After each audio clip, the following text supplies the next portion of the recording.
Good morning. And it's Tuesday again. The week's just been going by so quickly. My name is Marie Nugent. My business is called Time to Sparkle and Shine, hence the Sparkle, where I am now doing a series of interviews where I think women are phenomenal, and I love connecting with them and hearing their story that I actually work with. So this morning I've got the fabulous Melissa Curry, international designer, and she's here. Good morning, Melissa. Good morning. Sorry, I think I interrupted your intro. Oh, listen, don't worry. I flaffle around because it's always a little bit like, how long is it going to take? I mean, this morning was really smooth. It was just like, yeah, she was on straight away. Wasn't that good? It's called practice. I have failed so many times. I actually stopped doing lives after my last my last live. So yeah, but it's lovely to be here, and thank you so much for inviting me. Oh, not at all. And can I just say, I was Network Ireland Dublin branch president in 2017, and I reached out to Melissa and asked her to be one of my judges. And her, do you know what? I was just bowled away, and you're going to be embarrassed now, but I just think you were phenomenal. You were so generous with your time. You were so generous with your support, and I just loved having you being on board and you being part of my experience as a Network Dublin president. So thank you so much for that. Well, you were an amazing president, and it was just you really were, and we had many discussions around it. I was hiding in at the time, so for you to ask me, I felt really privileged, and I also love working with women like yourself. And being there emotionally, because it's not easy, and so yeah, it was a really significant time for me, and great memories, and I met great phenomenal business women through it. Really lovely to see those who are innate business people and those who are taking on the challenge and growing in that. So it was a lovely time, and thank you. Oh, believe me, it was, you added to the pleasure. So you did, with your generosity of spirit, and you were there, which was absolutely fantastic, that as a backup and as a support, for me during the time, particularly when we were doing all those interviews for the awards. Oh my goodness, yeah. Part of the world. So anyway, we are here, and yeah, we're here now. You've come alive. Mm-hmm. Yeah, and during the series, because this is a series that I've done, that I've interviewed women that I think are hugely powerful, that just stand out from the crowd, that are meant to be seen, meant to be heard, and do things their way, And for you, so we'll go back a bit. Did you always want to be a jewellery designer, or how did that come about? No, I wanted to be a dancer. I wanted to be a showbiz girl. I did have a talent for dance and rhythm when I was very young, and so I pursued that, but I was very shy. So when I was asked to take a main role, I was always a little embarrassed, so I'd always bow out.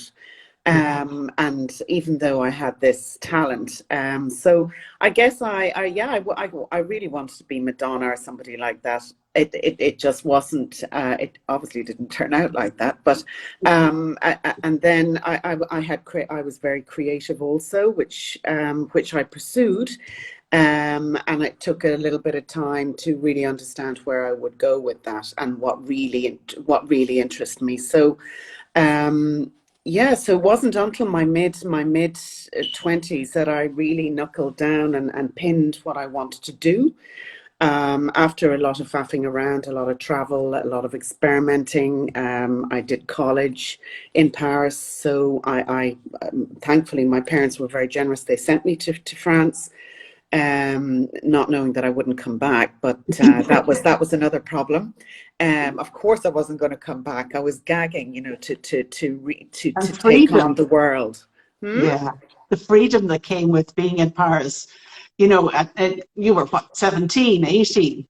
So you were young, and the whole sense of the world was your oyster. The I mean, whole that's sense, yeah. phenomenal. But it's not everybody that would have embraced it.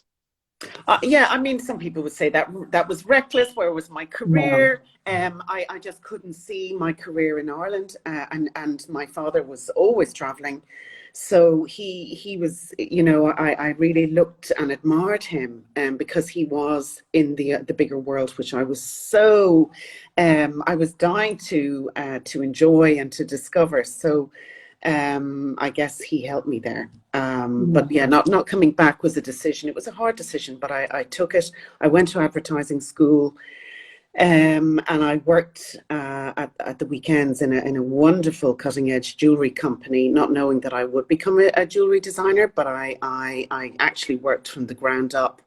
And I then pursued that through, I got to know lots of people. I was a really good communicator, and I built incredible friends, and I got to work on very creative projects. But it all started to go.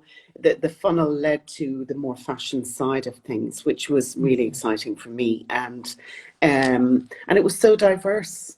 And you could experiment, but you could also make money with your ideas, and people really got behind you. So yeah, that was it. It was a lot of trial and error, Marie, Of as you course. know. Yeah. It is artist. You are coming in as an artist, but I did train in visual communication, which is a much more commercial way, a more commercial mindset.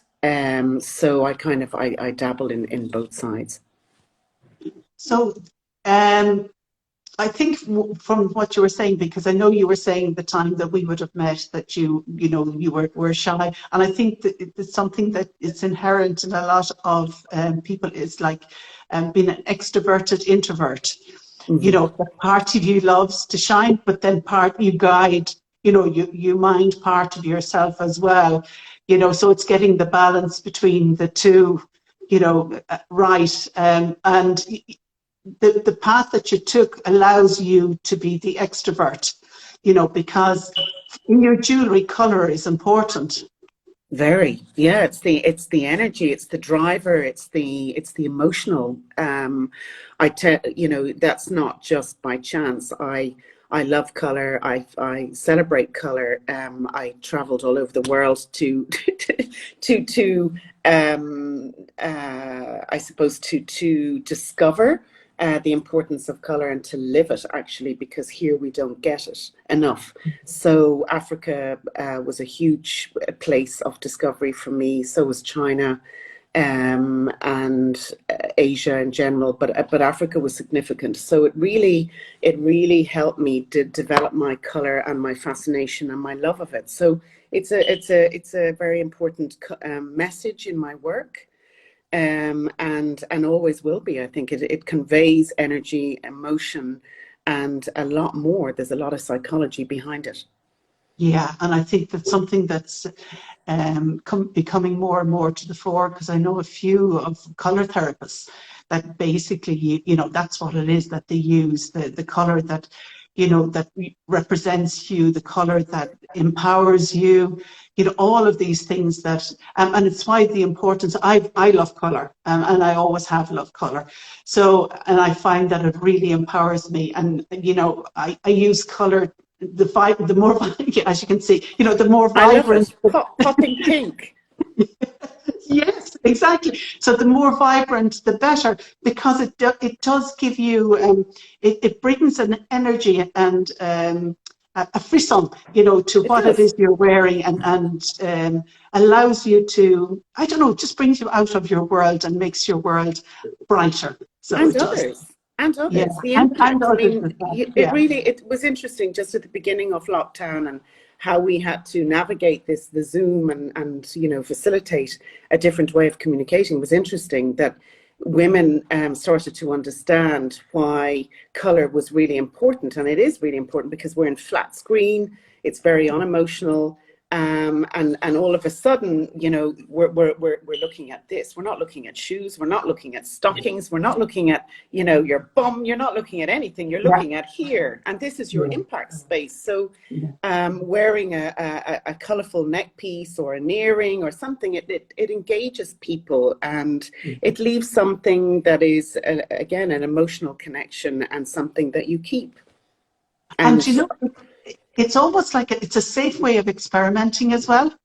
You know, Yes, as to, you know, that that this is like, will this work? Or and some, for people, it's like taking it in steps and stages, you know, so it's like that they can, well, I can do this with that, and I can do that with that. And because like that, you're confined to the screen, and you used what you got, you know, you used the visual part of what it is. It's why I have like a sparkle thingy on the you know, the Instagram live here, because that's, you know, you can do that sort of thing, and it's fun. We it's have to fun. have We have fun. to have fun, and it's so important to keep the lightness, because we are, no matter how we want to see it, we are going through world order change, and deep within. And that will take time. So fun is really important. A lot of us have gone through a lot of loss. A lot of us have gone through a lot of trauma, and pain. A lot of us haven't gone through any of that really, but a lot of us have. And I think the fun side is so important, because it brings a message. It brings energy again, and lightness, which we all need too. Yeah.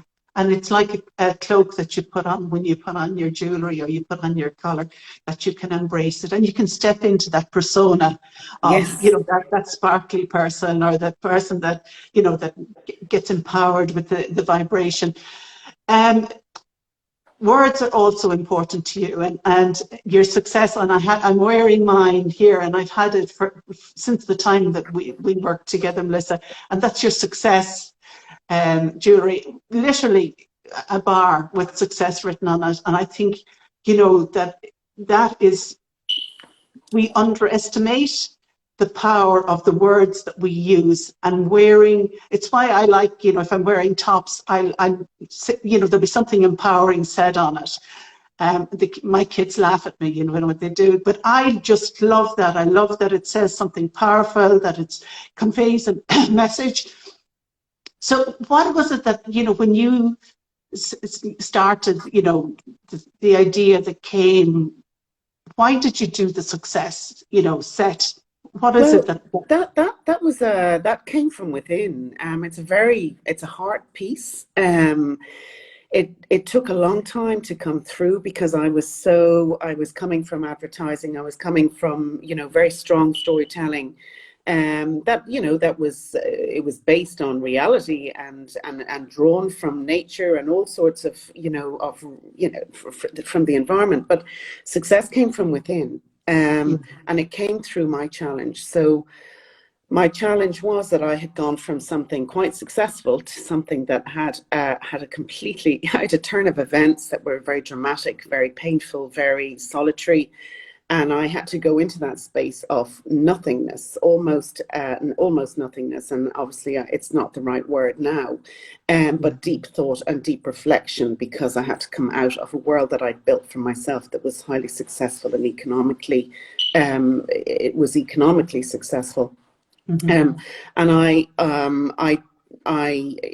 I wanted to really build something that could support and inspire other women, because obviously that was my tribe at the time. And I wanted to build something that had an everlasting message. Yeah. And it was built around our inner strength. It was built around economic independence. It was built around support. That was it. Those were my key messages. It took me a long time. It was a vision that I had, and a very, very powerful vision that kept on repeating. And I felt compelled to build it. I didn't know how or what I was building, hence the long time it took to mature. And then it was developed for women. Success came in later, because I wanted to develop it for a Dress for Success. The success word for me was very, very important because I was redefining success. And we all have to define success for ourselves. And it's not just one big vision that I think we've all been driving to. I think it's a different type. It's personal. So yeah. So success for me is a really important message for men and women. It has invited me to explore so many different projects. We have a beautiful project that had been built on top of that.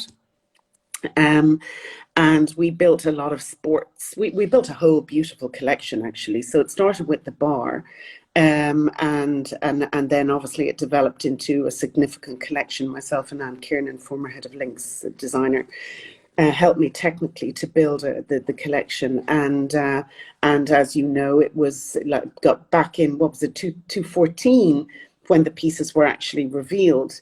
Michelle and Barack, I think they were here. I think it was 2014, was it?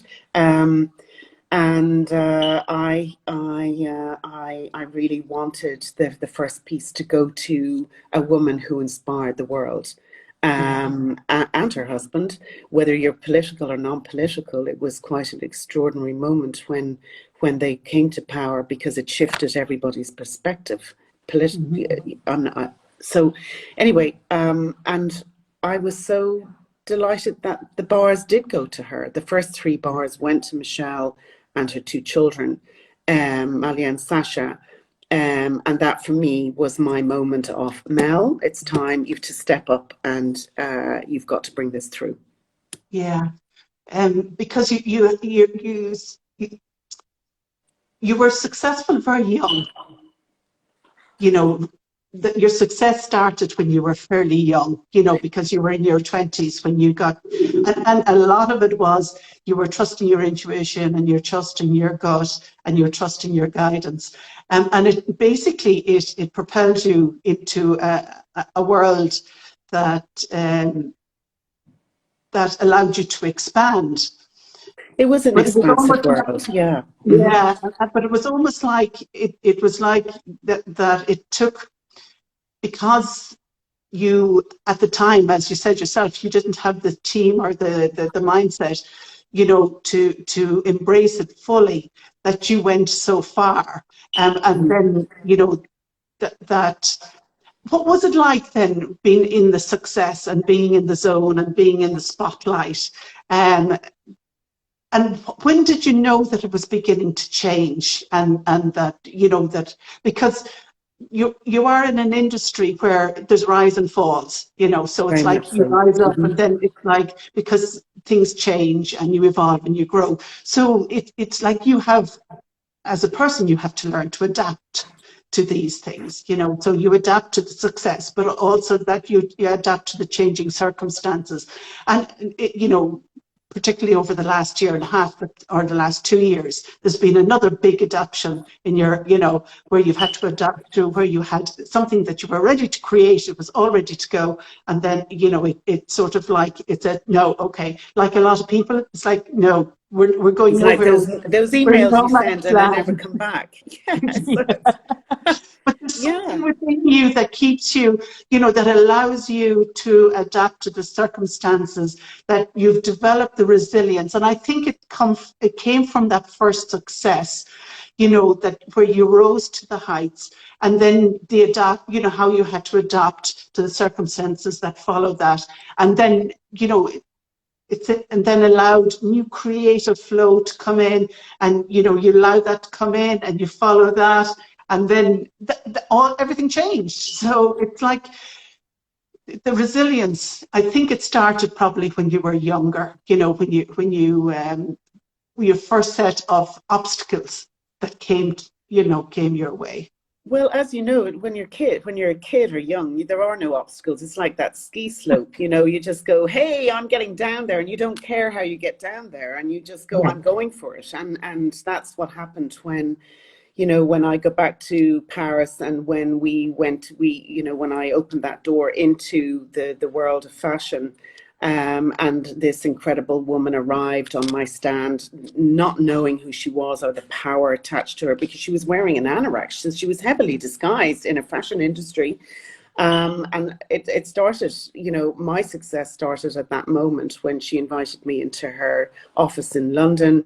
And when, you know, when they initiated that I become and I spearhead the Liberty of London campaign, because they had never seen anything like my work before. Now that for me was an ode. I mean, that was, I wasn't following a star. I was following what I love to do. And when I look back, that was a really magnificent gift to be given as somebody so young and not known, but to be given this incredible, what it was a world campaign at the time. So I got calls to say, Mel, you're at the airport, you're in Japan, you're there, you're, you know, and I didn't know how to react to that, because I still have that shyness, or that reserved side. So that propelled me, and that brought me to New York. It brought me all over the world, which was really exciting, and I was well able for it. But then you know that as any brand, you have to have phenomenal financial support. And I did not feel comfortable taking on that big amount, or asking for that cash that I would have needed to propel the brand forward. So I tried to cash out and work for somebody else in New York, but then I became a mom. So after that, you know, I had to take a back seat because my son was incredibly ill for many, many years. And that is a challenge. It's a lonely, lonely place to be. So being creative is about being with people and creating things together, and you know, and each and every one participating. It's a collaboration. I love that about the creative process. And I just wasn't able to do that because my energy wasn't flowing. And then, I mean, obviously I did it to a certain degree, but to go out into the world, which I was building for 2 years ago or a year and a half ago, we started in 2015, obviously after Michelle Obama, and after that kind of that marker. And then Virgin picked me up, and we developed an international campaign for them, which was highly successful, which again was superb. And then we started to develop a strategy a business strategy to fulfill to go after the travel retail markets with my products, high volume, global market, and a really, really interesting market, which was fun also, you know. So myself and a couple of guys, I had nothing, really nothing. I had no money. I still have, you know, it's still really challenging. But we came together, a group of really young creatives, and we were on a mission to work with Virgin again, and to start the whole engine up. And that was really the start of my creativity again. It was like, let's do this, let's see where we can go. And the idea was that I would build my own team again of creative people, so that we could all prosper, and all go out and all enjoy the process. But this time I'm older, I'm like I am an OAP in the sense. And so I really enjoy working with young talent, and bringing my knowledge and they bringing their knowledge. So that's, we were on a huge mission. However, that all stopped with COVID. So it did us a lot of financial damage, collateral damage. But one of the projects has managed to find its feet, and it started back. It launched on Friday. Congratulations. So that was the starting point. Yeah. I think it's something that you brought up there about the fact of being a mom and how that impacts on your life. And I think it's the age-old challenge for women in particular, because they tend to take on the caring role, and how that, about bringing balance into their life, about caring for their family, and how that they tend to give it all, and then they leave themselves empty. And it's something, because if we don't give all, we feel guilty. because we Sure. feel guilty about not being us and about not seeing not seeing ourselves and not recognizing ourselves and not almost nearly not feeling ourselves worthy of the attention to ourselves that we need to give. Yeah. Because you and I, we've had this conversation. We both know that what we're doing generationally is that we are rediscovering the power of what it is to be a woman, because we don't Be have that alive. ancestral stuff of women going back generations that have, embraced success, that have started their own business, because it was not, it was not part of who we are. And that's why, I know that part of the reason why, I'm doing this series is that there are so many powerful women out there that are basically lighthouses, Hmm. that are showing it that it doesn't matter who you are. If you feel drawn and you feel guided and you're following your heart and you're following your intuition, that, you have to do that. That's part of what it is that you're here to do. And, Yes. and rediscovering who you are and bringing your life into balance, the fact that you're worthy as a woman to run a successful business, but to also to honor yourself in the process, as Sure. well as taking care of, taking care of your family. And it is the biggest challenge we as women, meet. And you're going through that as well, Melissa, so you are. Yeah, I mean, I've been going through that since what, 32. So Yeah. mine is like many women. I am on my own. I'm fully 100% on my own. Now, not obviously, I have my son, so I can't call him nothing. We are a team. Yeah. But it's a very difficult place. You're not supposed to be on your own. You're supposed to have. That's why the communities are formed. Yeah. Like my work, like anybody's work, teams, communities, people, collaborations, that all makes things energetic. It makes things move forward. It makes things progressive. Living and trying to get through life on your own is Yeah. not, it's No. just not feasible. But it's what happens when you're faced with such huge adversity and you become lonely. So you tend to just put up those walls and you go, I'm going to get through this on my own terms. Because that's all you can face. I mean, it just required so much time. I was spending life in hospitals and clinics and learning my new role as a carer. So that, there's a huge loss because your heart becomes, it's opening to different things. So my stimulations, my ideas, my dreams, all of that was going, and my dream was to get my son well. So you shift, you shift, and I had to live off the government funding. I had nothing. I'd built a phenomenal business. I had accounts all over the world. But I had to start all over again. I'd lost everything. I'd lost my home. And poor Keto was really, really ill. So I thought I would get the support from family, and which would be normal. We didn't. So we just had to become really, really tough and strong, and just say to myself, you will come back, you will shine. But I disappeared. Yeah. As you're talking Yeah. about that, you disappear. And all I kept on hearing, these great women talking about, put your own gas mask on. That's the way you do it. It's not necessarily like that. Yes. And I will, one day I will stand up and I say it. It doesn't work like that. It's just it was so annoying at the time listening to that.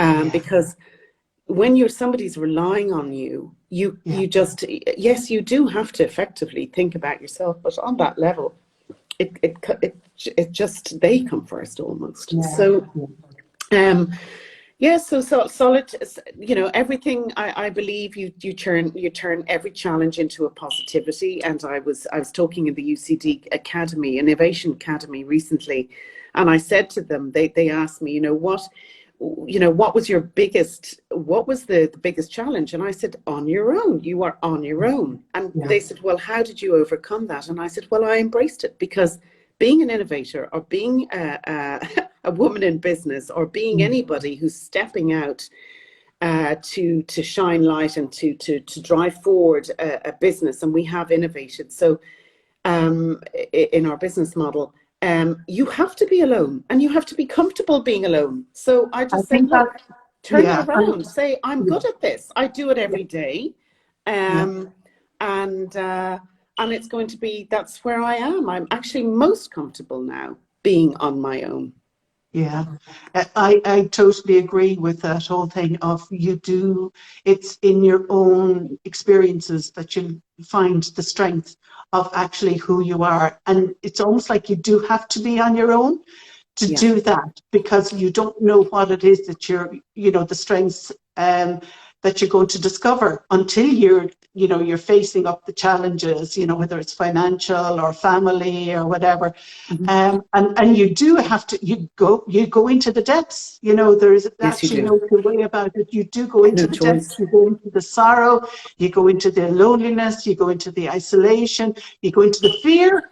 Biggest thing of all, it's Fear. the Yeah, for thing that, sure. yeah, Yeah. it's the thing that I have had to work on most strongly. And it's the one thing that I really feel that, as women, if we can overcome our fear of not being good enough or a fear that we can't rise to the challenge, or it keeps us in relationships, it keeps us in businesses, it keeps Mm-hmm. us stuck, without, because we feel that where we are supports us, or we compromise our lives, and sometimes that's okay, because we it isn't always that you have the energy to recover and go back. Sometimes you just have to be, you For just have sure. to, you just have to go there, and then there comes a start, and slowly but surely the light begins to come back in again, because it never really goes away.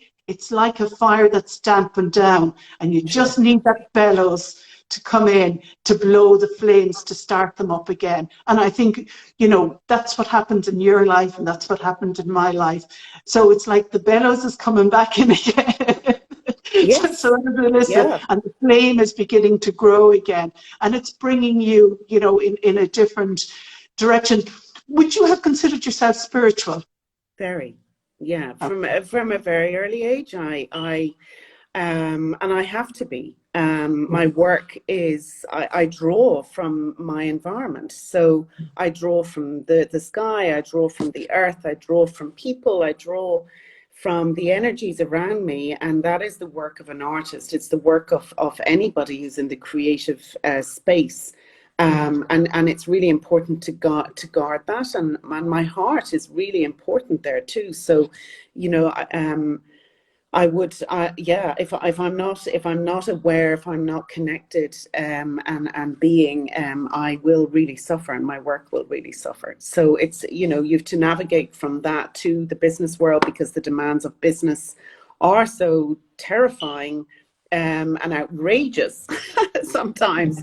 But yeah, I would have to be really mindful, and I think that's when your fire can become alive, or when it dies, when you're actually not respecting that Yeah. around you and around here. So, or your alignment, whatever way you want to say it. But your Yeah. gut has to be active, your mind has to be active, and your heart has to be active. Yeah. And what for you do you think you learned the most from?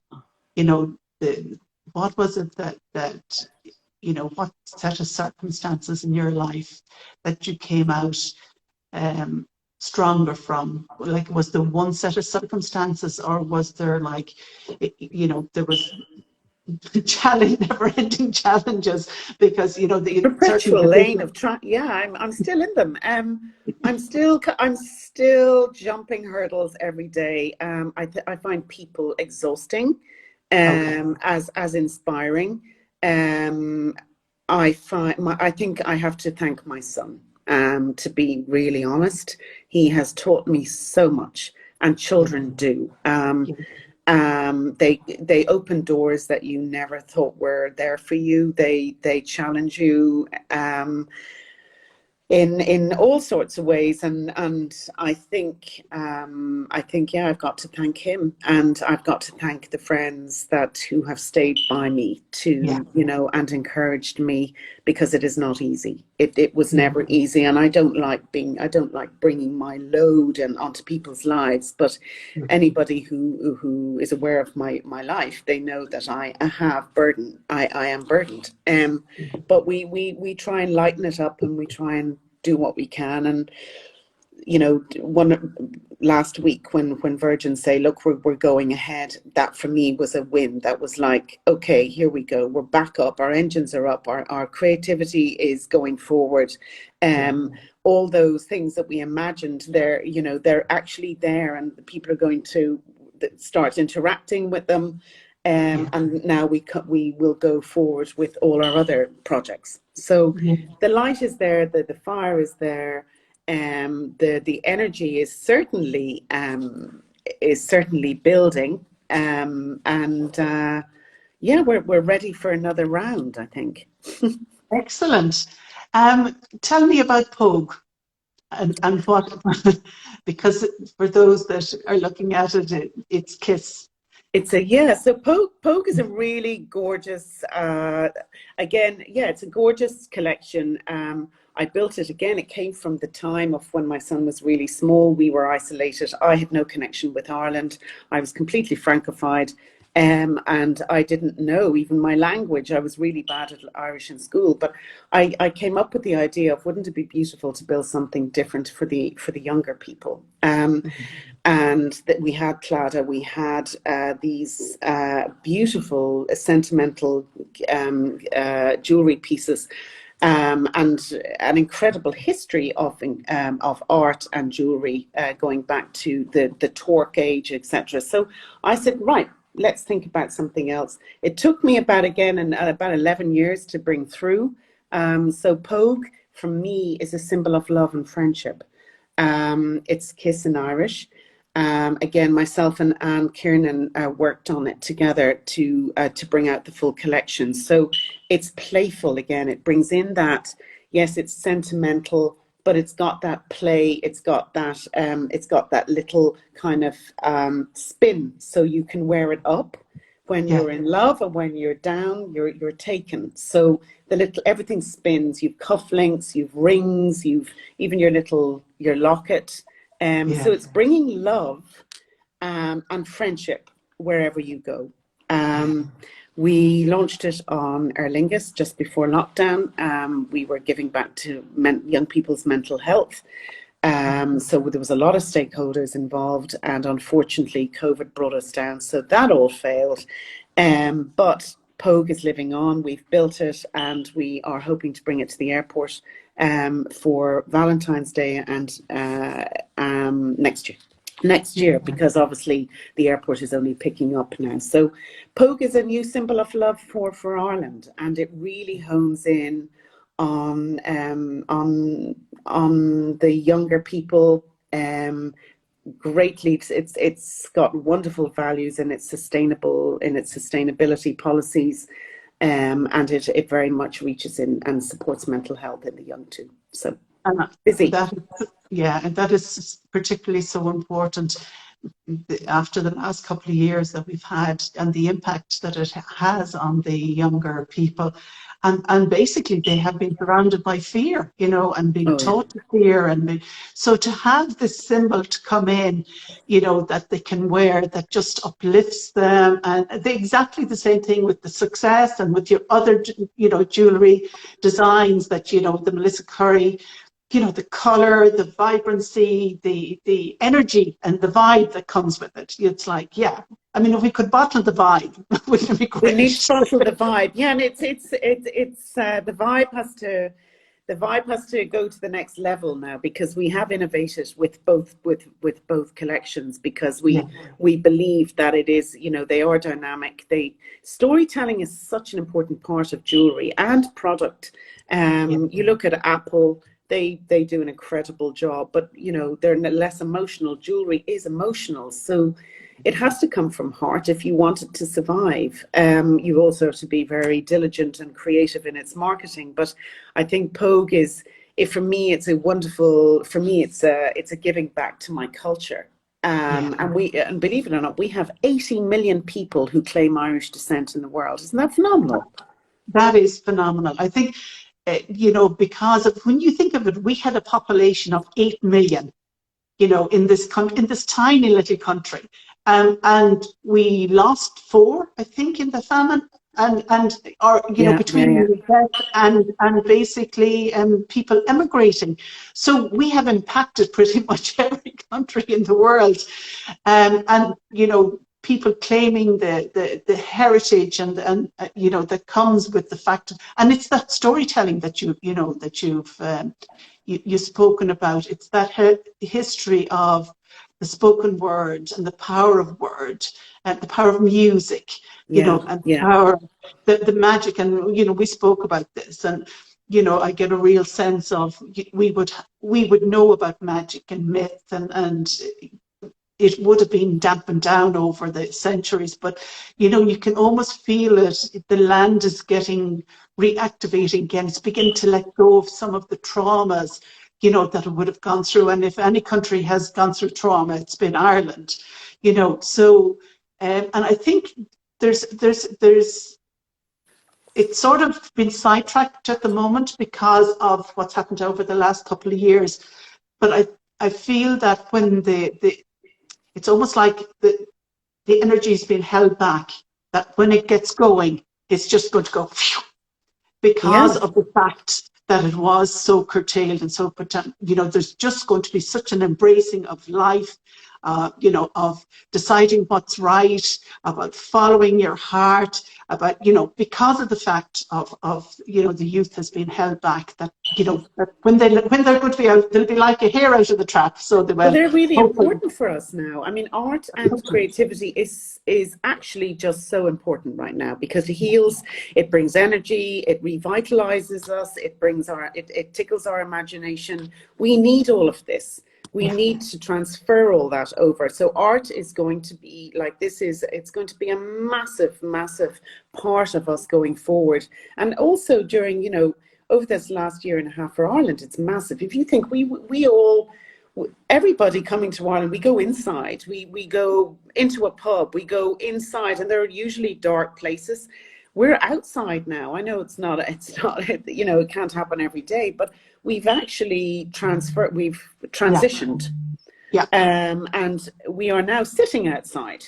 We are Yes. now looking outside. We're all We're swimming. contact We're all, nature. you know, I think it's brilliant. I really do. I love it. And we have that optimism and that positivity and that spirit, which actually, that's what actually led me to it inspired Pogue and its kind of, and its little life, Yeah, you know, that marvelous Irish spirit that we have. yeah, And when we come together, the young people have it, they have a lot to do, yeah, but they have they have it, and it'll be interesting to see what they do.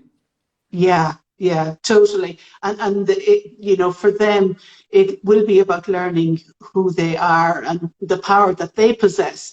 The same Yeah. way as we went, you know, that we had to learn about who we are and the power we possess. And you know, you were saying about that you like your own time. And I can totally, you know, I'm a Virgo, so my symbol is the hermit, and there's definitely an energy that allows us to regenerate when we go into Mhm. hermit mode. Um, you know, so uh, definitely relationships have changed over the last couple of years. How Yeah, we for view the sure. world has changed over the last Mhm. couple of years. I think it's fast tracked an awful lot of how we work, and, you know, how that's changed and how you can change from home, and how that, you know, family is not just the responsibility of the mother, that, you know, it's both the mum and the dad, you know, and how it is that they can both become responsible. And for some of that, some, you know, for women, sometimes it's about handing over the power to the men and allowing them to step up to fulfill the roles as dad. And it's become more, you know, there's such talk about the rise of the divine feminine and the way that women are embracing who they are and rediscovering that sense of self and what it means to be a woman, but also from the men's point of view, they're also rediscovering what it is to be a man and to be masculine in a world where women have discovered their power, which is really, it's a big challenge, for both sides to respect each other. But it's something that needed to happen. Yeah, I think we're all constantly, moving. We're all constantly navigating these different narratives and these different realizations. I think it's incredibly complex with the pronouns that are coming through the young. I think everything has opened up wide. I think it's a massive ocean that has almost, it's really difficult to understand where's the compass, where does it go, where, we different, I mean, we look at all the different ages have different things to bring to the table. Yes. So we're constantly navigating different ideas, different discussions, different narratives, different questions. So we just all have to get through it. And I think the word respect, I think that has to just play a bigger role in our lives. And I think there's been a huge awakening. Well, I hope there has. I think nature is really, really important. We had knocked her on the head. We had taken everything out of our generation and previous. And nature is number one. And the fashion industry and other industry, pharmaceutical, all those industries who have abused her are going to have to look at their ways and how they grow now, because it's time. We've got to look after our surroundings. And they say, may you live in interesting times. And we can say, if nothing we can say about that, we certainly are living in interesting times. Probably the most, as you said, the most accelerated growth that's taken place over the last couple of years, and we're not done yet. But like even in my lifetime, when I was growing up, there wouldn't have been, the LGBTQ community. It wouldn't even have been an awareness, so it's like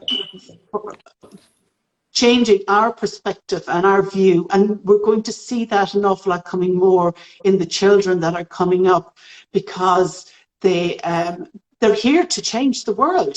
They are here, and we're here to help them. And we're here to, because they're going to need our help and support. And the more enlightened, the more in tune with yourself you become, the more you respect the journey.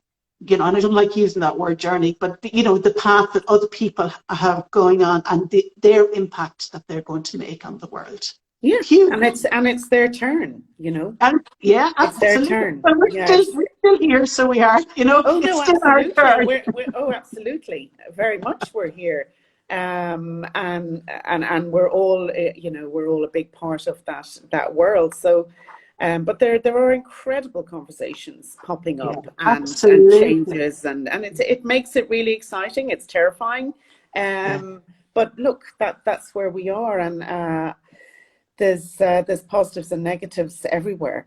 But you've just got to drive home everything that, every challenge that comes. You have to find an opportunity to change it around into a positivity, don't you? Absolutely.